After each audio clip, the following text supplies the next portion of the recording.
am Rebecca from ChemKnits, and today we are going to revisit something that was kind of a yarn mop technique from a couple videos ago. And in that video, I used some Wool of the Andes worsted weight yarn with no acid in it. This is a yarn base that is 100% non-superwash Peruvian Highland wool. And so I had added some acid dyes on top of it. And then I took it to a warm dye bath that had acid in it already and sort of dipped it in. And the colors really spread out, giving us something soft overall, but we could still see tonal variation based on the different colors that we had had on the yarn. So this was really, really beautiful, and I want to see if it's something I can do on purpose. And so that's exactly what we're gonna try today. Today, we are going to add some dry dye powders onto a non-superwash yarn. Then we will basically dip dye this into a kettle and see what happens. Now, I know I've done this in the past. I've speckled onto yarn, even superwash yarn, and dip dyed that. So this is a type of thing I've done, but I don't know if beside the yarn mop, if I've done this on non-superwash yarn.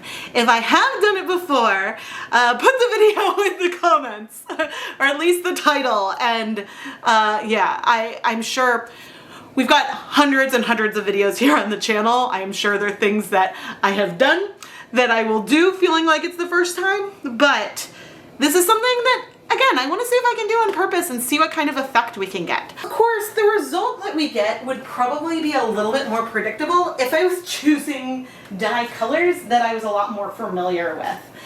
If I was going with primary colors that I use all the time, I would maybe be able to anticipate how much or little they might spread when coming in contact with the water, but I wanted to go with colors, some colors that I use less often. Although Baby Blue Eyes has become a favorite of mine, so that's a color I've been using a fair amount, but I don't often use Sunflower Yellow, and I believe this color is a primary from Dharma as well.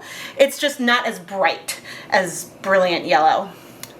And then Kelly Green, which I don't use often. And so I'm anticipating we're gonna end up with a very green final colorway, and I'm totally fine with that. I just wanted to bring in some dimension to it. And so since I'm not aware of how pigmented these are relative to one another, Baby Blue Eyes I think is more pastel. Sunflower Yellow is probably somewhere in the middle. Yellows tend to not be that pigmented overall. The Kelly Green may be a little brighter. So that's the questionable note. But again, I wanted to approach this with colors that I didn't envision exactly how they would mix. I wanted some surprise. But now, before we add the dye to the yarn, let's go prep the yarn, and we'll prep our dye bath as well. So that way, things are ready to go as soon as we apply the dye to the yarn. Once again, Wool of the Andes worsted weight yarn is 100% Peruvian Highland wool from knitpicks. This yarn is non-superwash. I've used it a lot. And I've pre-soaked this in plain tap water with no acid added for a couple of hours. Our dye bath today has 24 cups of water that you can see I've been heating up for a little bit. And to this, I'm going to add 6 tablespoons of white vinegar. This should be enough acid so that colors should start to strike pretty well, but not too much that things, I mean, it's non-superwash yarn. Things aren't going to happen that quickly. We want there to be some spread, but we also want the colors to bind not that slowly because we want to capture them and capture some of the difference. So I will be thrilled if we can see, it's probably all going to be green, but if we can see more blue greens and more yellow greens in there, I will consider this a win. But it's heating up pretty nicely. I don't think we need it to be at a boil. I just want it to be hot so that way things start to strike. So I think now I'm gonna go put on my rubber respirator mask that has P100 filters, safety glasses, and gloves. This is the personal safety equipment that I wear whenever I'm dealing with dry dye powders, just so that way I don't inhale anything. Although actually, before we go ahead and suit up, let me arrange our 200 grams of yarn in a pan so things can be similar but not the same. Ooh, you know what would be fun? Ooh, it would be fun to do something like this. I've just sort of arranged them like so. It would be fun to do this, but have 3 skeins and add the yellow to all one, the blue to all one, and the green to all one. And then we bring them to the dye bath and at the same time dip them in. That's something that would be really fun because I bet we would end up with some really cool averaging. I don't think we'd get a fade set, but that's something I'll try another day. And the nice thing about coming up with video ideas while I'm filming is that I know editing Rebecca is gonna write this down so that way future Rebecca can try it. But now I'm gonna go suit up with my mask and everything. Well, the camera was not recording as I started to add our sunflower yellow dye on. What I was saying is that I'm spreading it with almost speckling type techniques because I don't want the dye to clump on the yarn. But I also don't want to leave it as just this light powder on the surface of the yarn. I want to work it in to the yarn a little bit. And so the way I'm going to do this is come and just tap with my gloved fingertips gently. This is going to help the powder stick to the yarn. And it will likely move a fair amount once we go and dip it into the water. But I just want it to not fall off as I go and pick it up. And as for the rest of this color, I'm going to wipe my gloved hands onto the back or just other parts of the yarn. And then I'm going to dry off my hand before going into the next color. Because as much as I don't want to introduce dye from one color into another jar, I also don't want to introduce moisture into the jars because that'll be a pain for later on. And here I'm coming with the baby blue eyes, and I'm going over a bigger little area here. There's no reason why I needed to separate the colors. I'm not going to worry about ending up with matched sets here when we're dyeing this. The goal is to just have fun.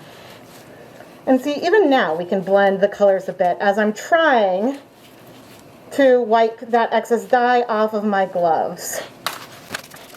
But we'll probably add more color onto the back. I don't want things to feel too pastel. And you know, while we're at it, we can spread things out a bit. Oh, but I do want my hand to be dry. I want my hand to be dry before we go in. Kelly green is not a color I've used very often, so I don't know entirely what it's going to be. Kelly green from Jacquard, and we can add some up here. This color with Jacquard is almost like a neon green, but here it is much more, it's closer to emerald, I would say. And again, I'm just tapping it to make these powders damper, but this color feels like it's very, very pigmented. All right, I'm gonna flip the yarn over. Oh my gosh, that green has a lot of color to it. I can tell already. And you can see as I'm moving it, it's really sticking to my gloves. Part of that is because we have no acid in here, so there's nothing to encourage the dyes to sort of grab hold. I don't think I want to do a ton more pigment, but let's bring in, just to randomize things a little bit, we'll bring in a little more baby blue eyes. It's going to get harder and harder to wipe my fingers on my gloves on this yarn. And we're also going to do a little bit more sunflower yellow. Again, I think a lot of this variation and definition we have in here is going to be lost. Maybe another time I do this, I should do this on 2 pans and then dip one and steam set the other. So then we can compare. That feels like a video that I've made at some point in my life. Okay, but now let's go over to the dye pot. And I'm gonna double check, triple check we are recording. The irony is that last night I filmed a clip for a video where I talked about why sometimes clips get lost. And that video will come out at the very end of 2022.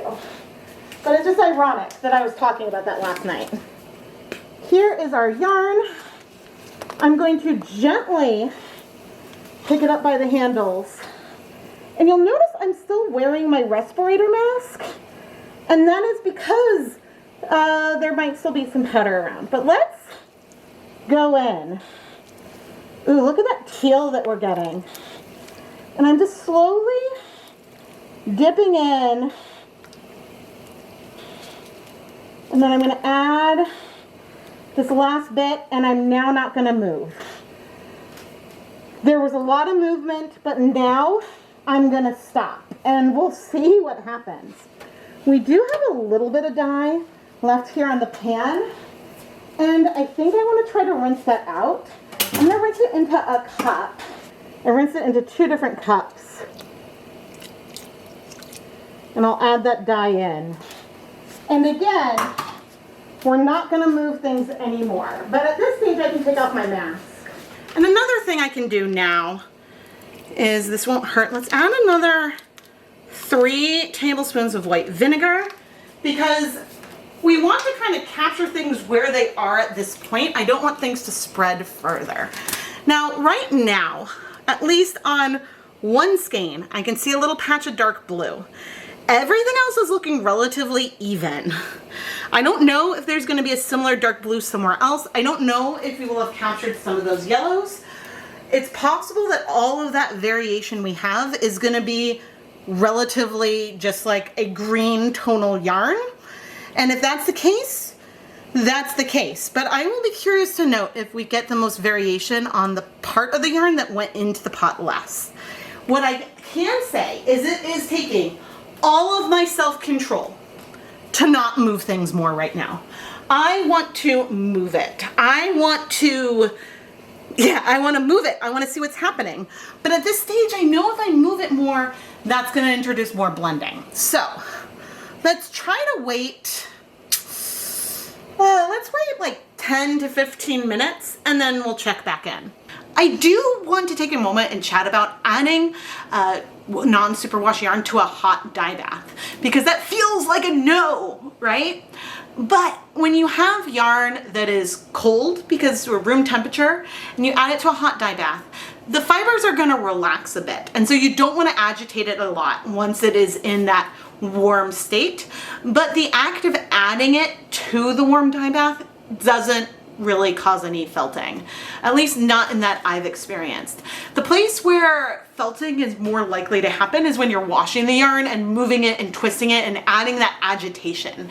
Just the heat itself isn't really enough to cause felting. But I say this with an asterisk because there are some single ply low twist bases that will felt a little bit even from just soaking it in some water. So you definitely want to take care. And Wool of the Andes is a yarn base that does felt beautifully. I've used it to make oven mitts. I've felted it a lot on purpose, but not on purpose. I don't have a problem with this particular yarn base felting. But anyway, in a little while, we'll check back in. All right, I'm reducing the heat to low now. It's been about 12 minutes here. And you know, I see a deeper blue over in this area as well. We've got a deeper blue there. I just want to peek and see. Most of the color is in the yarn. There is a hint of some color. Oh, there's still a fair amount of green. I was like, I feel okay moving it a little bit just to peek. I have a feeling this is mostly just going to feel very, very green. But you know what? That's kind of what we thought going into it. It's possible I should have dipped it in quickly. I did do like a raise and lower and allowed things to spread. Maybe I would want to just go in quickly so that way things would spread and stay local. But we'll see. I'm going to go ahead and give this, oh goodness, I'm not sure how long.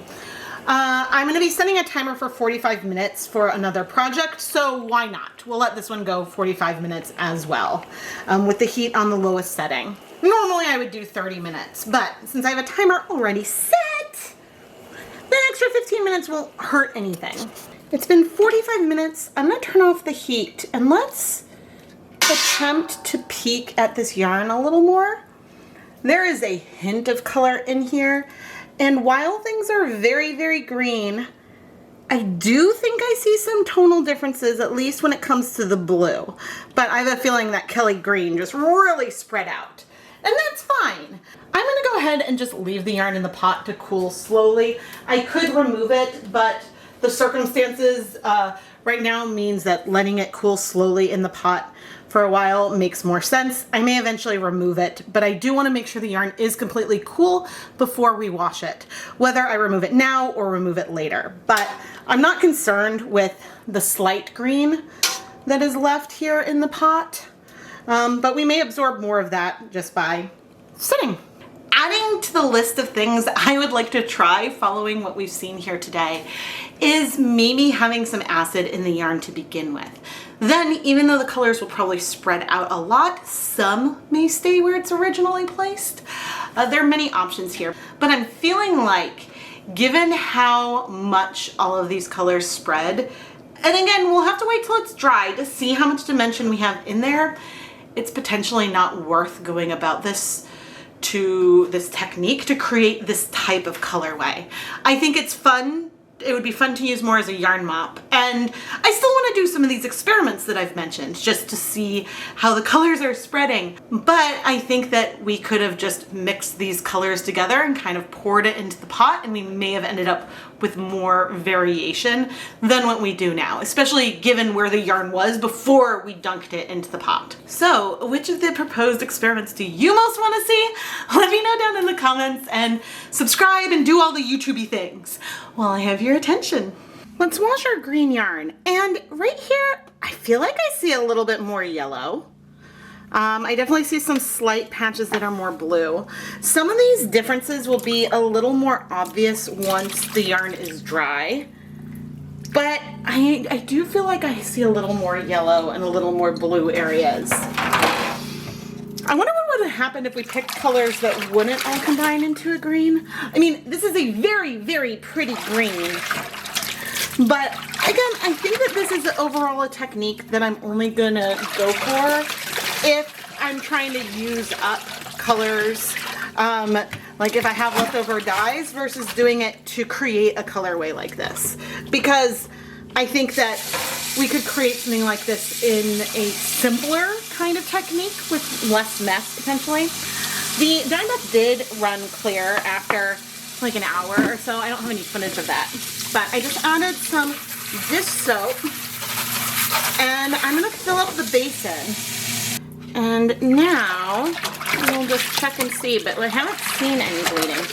It's possible, and I mean, I do see dimension in here. In both of them, you can see the more blue, brighter. If we see those subtle shifts and we see more of it once we have it dry and we're really looking at the stains, then maybe my mind will have changed, because I love dimension, but I think it's just so subtle. But anyway, I'm gonna finish rinsing out this soap. I'm not like handling this tenderly, but I'm still trying to be relatively gentle here. And then I'm gonna put the yarn through my spin dryer to remove some of the water and hang it up to dry. Here is our finished very, very green yarn. Okay, so we clearly see this more blue patch. And there's a patch, ooh, you can see a little bit more blue in this one as well. I maintain, okay, ooh, we got some yellow there. Do we have a lot of yellow in here? Not really, but there's one patch right here that feels a hair more yellow. And I do feel a couple of areas, maybe on the other, that feel a little bit more yellow than the rest of the yarn. But let's be honest, this is a green yarn. It's a very, very green yarn. A pretty tonal, to be sure. Again, I think that we could have dissolved these dyes in liquid, poured it onto the yarn. That would have been a little bit faster to deal with. And maybe we would have been able to maintain more of those colors. The other thing I could have done, as I added the yarn into the pot, I could have just added it to the pot without dipping up and down. I think the dipping up and down allowed the colors to spread a lot more, and so we lost more of that variation that maybe we would have had. The differences are there, you can see them, but when it's twisted, it almost looks like a trick of the light or a shadow. But when I move the yarn, you can see, oh, that's not a shadow. It's not like yarn contour, almost. It's color in the yarn. Some elements of this technique are very reminiscent to dyeing yarn in mason jars, layering the yarn and dye and then pouring water on to let it spread. The difference between the two is that when things have that physical resist of being compressed in a jar, there's a limit to how far the colors can spread, and so while there might still be a lot of things blending, depending on where things are located, you're not going to get necessarily like one color all over everything in the same kind of way. I feel like I've been fairly negative. I know I haven't been very negative overall, but for me, I'm a very positive person here on this channel. For me, it feels fairly negative. What I will say is I'm very happy that the color struck so well. I'm happy with the depth of shade that we have. This is a beautiful bright green, and I'm really love that color. I just don't think that there was a magic from this experiment that results in, okay, this is something I'm going to do over and over again.